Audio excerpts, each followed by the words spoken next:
SSC CHSL previous year question చూసుకుంటే k plus 1/k minus 2 is equal to 0 clue ఇచ్చారు. అయితే దీని value ఎంత అనేది ఫైండ్ అవుట్ చేయాలి. సో దీన్ని మొత్తాన్ని కేతో ఇంటూ చేస్తున్నానండి నేను.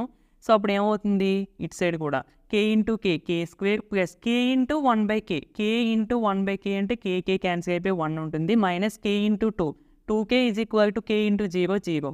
సో దీన్ని నేను ఏ విధంగా రాసుకోవచ్చు k minus 1 whole square is equal to 0.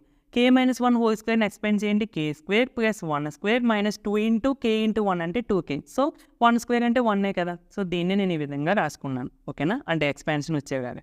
So k minus 1 whole square is equal to 0 అయితే k minus 1 is equal to 0, k is equal to plus 1 అటు సైడ్ ట్రాన్స్పోజ్ చేస్తే ఈ 1 తీసుకొని ఇక్కడ సబ్స్టిట్యూట్ చేస్తే 1/17 ప్లస్ 1/1 పవర్ 18. 1 పవర్ 17 అంటే 1 plus 1 power 18 అంటే 1, 1/1 అంటే 1, 1 plus 1 is equal to 2 is the answer.